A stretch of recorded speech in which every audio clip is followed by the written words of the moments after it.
sekalipun berisi 100 syarat 100 perjanjian, kalau itu bertentangan dengan hak Allah, bertentangan dengan kitabullah, Allah lebih hak dan syarat Allah itu lebih kuat.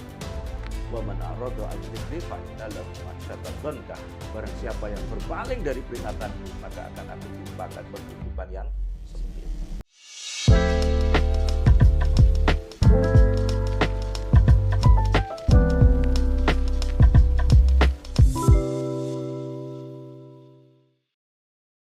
Sobat pengusaha, ketemu lagi dengan podcast PPN, Pengusaha Peduli Negeri. Assalamualaikum warahmatullahi wabarakatuh. Waalaikumsalam warahmatullahi wabarakatuh. Masih bersama dengan narasumber utama kita, Ustadz Dr. Fakih Syarif. Sehat, Ustadz? Sehat, alhamdulillah. Alhamdulillah. Hari ini sudah memasuki bulan Ramadan, Ustadz. Ya. Semoga selalu disehatkan. Mudah-mudahan berkah semua. Amin, amin. Puasa kita juga diterima oleh Allah Subhanahu wa Amin, Ta'ala. amin, amin. Baik, sobat pengusaha, kita kembali kepada topik kita yang tidak kalah seru dibandingkan yang kemarin. Karena apa? Karena sekarang ini ketika syariah sudah mengatur bagaimana kepemilikan negara dan kepemilikan umum selayaknya diberlakukan, maka bagaimana sekarang ketika kondisi yang sekarang ini sudah terlanjur, Ustaz? Ya. Jadi kondisinya sudah dimiliki aset-aset kita, aset-aset negara, aset-aset umum, aset-aset rakyat ini oleh ormas, partai, individu, oligarki maupun oleh penguasa. Ya. Atau oleh asing, Ustaz. Ya. Betul. Nah, lalu bagaimana, Ustaz? Ketika syariah mengatur ini, apakah ada kebijakan baru ataukah syariah memiliki sebuah terobosan untuk bisa menyelamatkan aset-aset yang sudah terlanjur dimiliki oleh pihak-pihak luar ini? Jadi di sini pentingnya bahwa penerapan syariah itu tidak hanya aspek individu, tetapi hukum-hukum yang bersifat publik kayak gini ini yang bisa menerapkan adalah negara. Nah, negara itu negara yang menerapkan sistem Islam. Dan itu disebut di dalam sistem Islam namanya khilafah. Jadi khilafah nanti akan tegak lagi yang disebut dengan khilafah ala minhajin nubuwah, itu adalah bagian dari syariat Islam. Jadi ini jangan dikriminalisasi. Nah, sekarang bagaimana kalau kemudian ternyata aset-aset tadi itu yang harusnya menjadi aset negara atau yang menjadi kepemilikan umum masyarakat, maka ini harus dikembalikan. Negara yang menerapkan sistem Islam ini, maka dia akan mengambil alih nanti. Tentu akan dilihat aset-aset mana yang itu memang kategori kepemilikan umum. Kalau itu kategori kepemilikan umum, maka negara harus mengambil alih lagi, dikelola dengan secara profesional, kemudian dikembalikan hasilnya kepada masyarakat. Kalau memang itu aset-aset itu memang kepemilikan individu, individu boleh untuk mengelolanya, maka itu dibiarkan. Tetapi diatur pengelolaannya juga sesuai dengan aturan Islam, tidak boleh bohong, tidak boleh kemudian dolimi rakyat dan sebagainya. Maka sebenarnya privatisasi aset publik, aset negara, kalau dalam pandangan Islam ini hukumnya haram. Kenapa? Karena ini di luar keberuntukannya tadi. Melanggar syariat.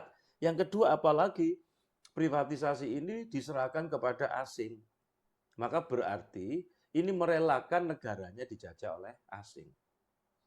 Penjajahan itu ada 4. Para ahli itu mengatakan gini. 1, penjajahan politik. Penjajahan politik itu negaranya ya diambil, dijajah secara politik, negaranya dikuasai, semuanya diambil. Ya, kemudian pemimpinnya diganti. Itu penjajahan politik. Nah, hari ini mungkin penjajahan politik sudah tidak ada. Mereka sudah merdeka sejak tahun 1940-an kan banyak yang dimerdekakan. Nah, ternyata ada penjajahan yang disebut dengan penjajahan hukum. Penjajahan hukum itu negaranya tidak dicaplok. Tetapi undang-undang hukumnya pakai undang-undang penjajah. Nah, kalau kayak gini Indonesia kira-kira masih penjajahan hukum. Karena undang-undang hukum pidana perdata masih buatan Belanda. Nah, ada penjajahan ekonomi.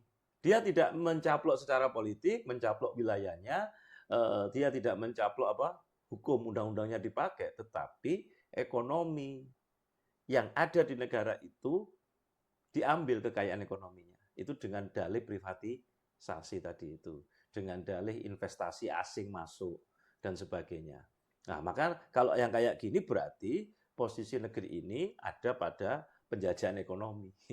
Ya, ternyata mungkin penjajahan politik tidak wilayah negara dicaplok, tapi penjajahan hukum, ekonomi, dan yang ketiga empat adalah penjajahan budaya.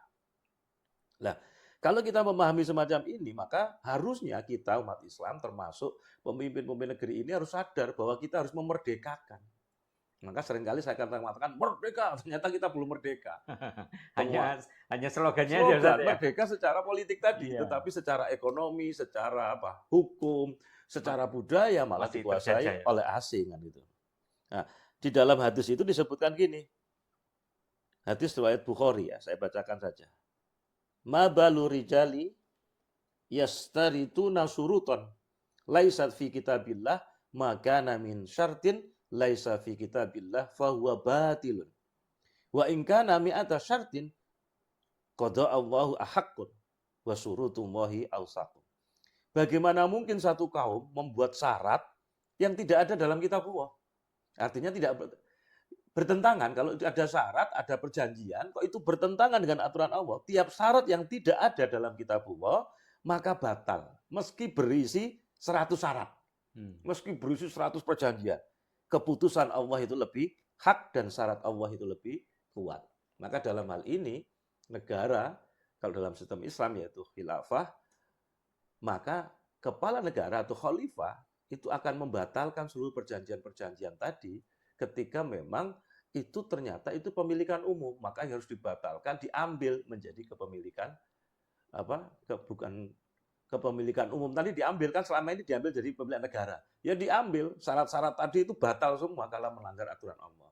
Maka diambil, kemudian dikelola oleh negara, kemudian dihitung betul labanya tadi dikembalikan dalam bentuk pelayanan pada masyarakat, misalnya pelayanan kesehatan, pelayanan pendidikan. Jadi saya kemarin guyonan, rakyat kita ini tidak butuh makan gratis, yang butuh pendidikan gratis.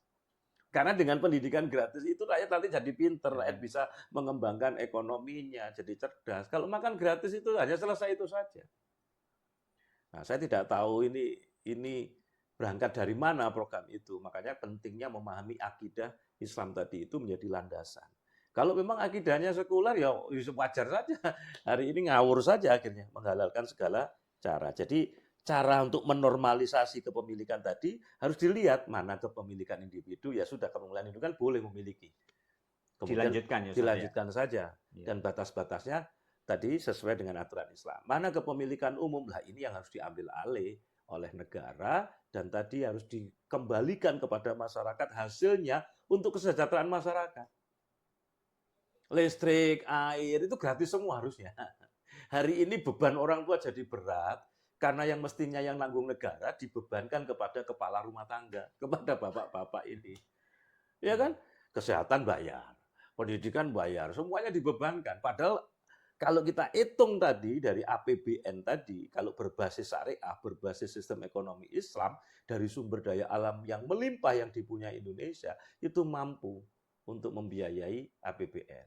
Tadi dari hutan, dari potensi laut, lah, belum dari potensi emas yang di Freeport, emas, uranium, tambang, tembaga, uranium, dan emas. Itu ada teman ekonom itu pernah menghitung, sejak tahun 1968 sampai sekarang, kalau misalnya itu dipotong 50% hasilnya tadi untuk operasional dan macam-macam, itu masih untung 50%-nya. Itu bisa mampu membiayai 100 tahun APBN Indonesia selama 100 tahun. Nah, ini bukti bahwa syariat Islam itu luar biasa. Lah kalau udah kayak gini kok kita enggak mau, kalau udah kayak gini kita kemudian nuduh Islam macam-macam, wah ini kualat ini laknatullah alaih. Nah, demikian juga nanti dicek tadi kepemilikan tadi. Kalau misalnya cara mereka memiliki harta tadi cara yang haram, ya, maka status harta tersebut bukan hak milik mereka. Karena bukan hak milik mereka, maka harta tersebut tidak boleh diserahkan kepada mereka. Misalnya ketika mendirikan PT itu ternyata mengambil sesuatu dengan cara yang haram. Maka ketika nanti diterapkan Islam, maka itu dibatalkan semua. Dan perubahan privat tersebut dikembalikan kepada perubahan publik ke negara. Kalau memang itu kepemilikannya umum. atau kepemilikan negara. Maka pemilik yang sebenarnya adalah pabrik dan negara, bukan privat. Dengan begitu, individu pemilik saham yang sebelumnya maka batal juga demi Batal hukum, semua. batal semua. Karena tadi itu sekalipun berisi 100 syarat, 100 perjanjian, kalau itu bertentangan dengan hak Allah, bertentangan dengan kitabullah, Allah lebih hak dan syarat Allah itu lebih kuat. Nah, berarti memang butuh perubahan yang luar biasa nanti. Tapi itu nanti akan kembali kepada rakyat dengan kesejahteraan yang luar biasa. Bayangkan dari satu Freeport, belum Newmont, belum Banyuwangi, belum kalau Anda lihat teman-teman sekalian peta tambang di Indonesia, itu ternyata banyak bukan bendera Indonesia yang menguasai. Benderanya asing semua. Asing semua. Lah kalau itu kemudian dilakukan tadi, bagaimana cara negara ketika menerapkan Islam, menormalisasi kepemilikan, itu kan dampaknya luar biasa. Bukan lagi surplus 100 tahun APBN loh, itu baru dari satu sumber tadi. Yaitu Gunung Jayawijaya yang semula gunung, ini kan sekarang jadi kayak jurang yang Jadi dalam. kawah. Jadi kawah. Ini menunjukkan bahwa negeri ini sebenarnya, negeri-negeri kaum muslimin termasuk di Indonesia, itu negeri-negeri yang sebenarnya diberkahi, sumber daya alamnya melimpah. Kenapa tidak jadi berkah? Kenapa menjadi penghidupan yang sempit tadi dalam ayat yang saya bacakan beberapa pertemuan yang lalu, wa man a'rada an dzikri fa inna lahu ma'isyatan dhanka.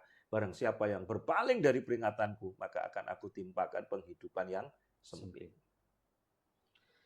Subhanallah. Ya, begitu indah syariat Islam mengatur khususnya dari sistem ekonomi Islam. Bagaimana negara mendudukkan permasalahan ini menjadi kepentingan bersama sehingga mampu mengayomi semua rakyatnya dengan hidup yang lebih sejahtera karena tidak ada aset maupun kekayaan alam yang dibawa keluar oleh pihak-pihak yang tidak berkepentingan. Nah, sobat pengusaha, mari terus belajar apa yang seharusnya bisa dilakukan sebagai seorang pengusaha. Bukan sekedar mampu membeli, mampu melakukan, mampu mengelola, tetapi apakah kepemilikan yang kita lakukan ini telah benar-benar menjadi kepemilikan yang sesuai dengan syariat Islam. Untuk itu, teruslah bersama channel podcast PPN, Pengusaha Peduli Negeri. Assalamualaikum warahmatullahi wabarakatuh. Ternyata banyak juga yang pertama koplosan macam-macam. Oh, ngeri. Berarti rakyat ini dibohongi dan ditipu. Karena ini menyangkut harta, maka kebijakan yang salah di era mereka, terlebih menyangkut hak pabrik dan negara, maka ini diusut dan dituntut. Kalau ini lebih dari seperempat dinar, maka dipotong tangannya. Ya pasti lebih itu kalau sudah kelihatan. Maka cara khilafah membersihkan perusahaan pabrik atau negara tersebut dari partai dan pejabat dari orang korup tadi itu sangat jelas dalam Islam.